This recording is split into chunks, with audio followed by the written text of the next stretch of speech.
오늘을 사랑하는 묵상 시간입니다. 오늘 본문 말씀이 이사야서 14장 26절과 27절입니다.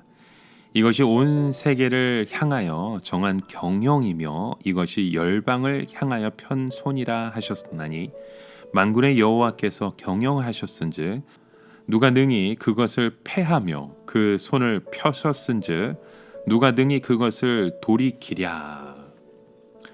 여러분, 오늘 우리의 삶 가운데 불안이 언제 찾아옵니까? 우리가 가진 것이 없을 때 불안한 마음이 들잖아요. 아이들이 아프거나 혹은 미리 저축해 둔 돈이 없을 때 갑자기 우리의 삶 가운데 필요한 일들을 하지 못할 때 불안하기도 합니다. 미래에 대한 어떤 일들이 자꾸 불안하게 되죠. 그래서 우리가 하는 게 무엇입니까? 자꾸 손에 쥐고 있으려고 하는 겁니다. 왜냐하면 세상엔 참 기가 막힌 일들이 많잖아요. 잘 다니던 직장에서 레이오프 당할 수도 있고, 사업이 갑자기 불경기로 인해서 문을 닫아야 할 순간도 생깁니다. 또 갑자기 사고가 터져서 또 갑자기 모든 일들 속에 불행이 우리 가운데 찾아오기도 하잖아요. 우리의 마음이 불안하면 우리는 안절부절하지 못합니다.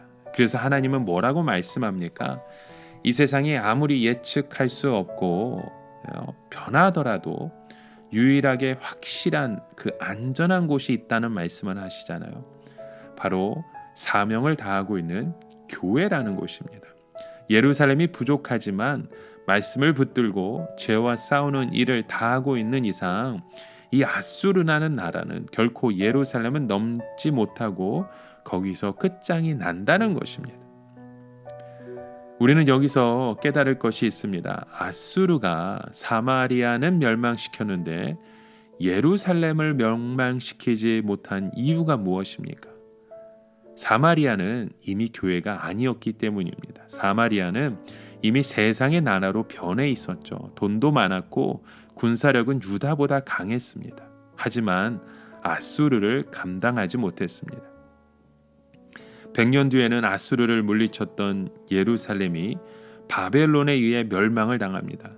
그건 또 어떻게 된 것입니까? 그것은 예루살렘도 그때는 더 이상 죄와 싸우지 않고 있었기 때문입니다. 세상의 나라가 되었기 때문에 바벨론을 이길 수 없었던 것이죠. 여러분, 우리에게 중요한 것은요, 우리에게 힘이 있느냐, 돈이 많느냐가 아닙니다. 규모의 크고 작음도 아닙니다. 교회로서의 기능을 다하고 있느냐, 아니면 세상의 모임으로 변해버렸느냐 하는 것이죠. 교회가 돈을 가지고 있으면 얼마나 많이 가지고 있겠습니까? 그것으로 자신을 지키지 못합니다. 돈이 아닙니다. 세상의 권력이 아닙니다. 말씀으로 사람들에게 끊임없이 죄가 무엇인지 깨우치고 회개하는 것입니다. 그러면 이 세상의 어떤 세력도 교회를 이기지 못합니다. 하나님께서는 우리의 삶을, 우리의 교회를 지켜주시기 때문이죠. 교회가 가장 두려워하는 것은 세상이 교회 안으로 들어와서 하나님의 말씀이 바로 증거되지 못하는 것이죠. 사람들이 자기의 유익과 만족을 위해서 교회를 다니는 것입니다. 교회는 사람들을 위해 모든 것을 다 해줄 필요가 없습니다. 말씀도 주고 돈도 주고 집도 주고 하는 것이 교회가 아닙니다. 교회는 교인 한 사람 한 사람에 대해서 무한 책임을 지지 않습니다. 오직 그 영혼을 치료할 뿐입니다.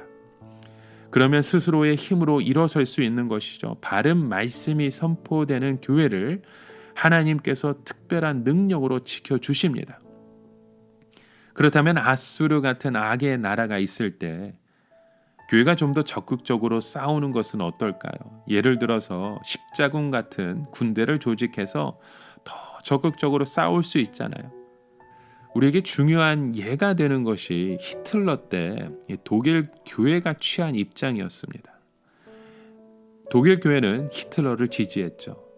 나머지 히틀러를 반대한 교회는 지하로 들어갔고 적극적인 사람들은 히틀러 암산단에 가입을 해서 체포되어 사형을 당하기도 합니다. 교회는 군사적인 행동을 할 필요까지는 없습니다. 왜냐하면 말씀의 힘이 군사력보다 더 강하기 때문입니다. 그렇다면 이런 악한 나라와 정부에 대한 하나님의 그 경륜이라는 것이 무엇일까요? 하나님의 통치 질서를 거스르면 결국 망하게 되어 있다는 것입니다.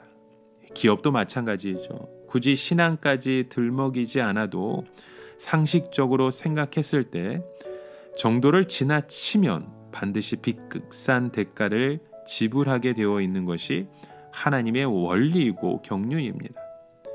교회의 사명은 세상을 향하여 말씀의 나팔을 불고 진리의 빛을 비추는 데 있습니다. 군사적인 행동까지 하는 것은 정도가 지나친 것이죠. 어떤 사람들은 말씀만 전하고 아무런 행동도 취하지 않은 것을 보고 너무 소극적이고 무책임하다고 비난합니다. 하지만 이것은 결코 소극적인 것이 아닙니다. 말씀만 바로 전하면 세상이 어두울 때 그 진리의 빛은 반드시 드러나게 되어 있습니다. 그것이 바로 우리가 붙들어야 되는 말씀이고 우리에게 주신 말씀이라는 겁니다. 바로 그 말씀은 우리에게 등불이 됩니다. 등불이라는 것이 무엇입니까? 이 말씀을 통해 빛을 비춰 주어야 한다는 것이죠. 어두우면 어두울수록 말씀은 온 세상에 비춰지게 되어 있습니다. 여러분, 오늘도 우리에게 주신 이 말씀을 통해 그 빛을 전하고 빛을 이루어 가시는 저와 여러분이 되시길 주님의 이름으로 간절히 축원합니다. 함께 기도합니다. 하나님, 오늘에게 주신 그 말씀을 붙들고 그 말씀대로 살아가는 주의 자녀 되길 원합니다. 하나님의 그 말씀의 빛이 우리의 삶을 통해 함께 비춰지는 놀라운 복된 통로로 우리를 인도하여 주시고 연락하여 주시옵소서. 예수님의 이름으로 기도드립니다. 아멘.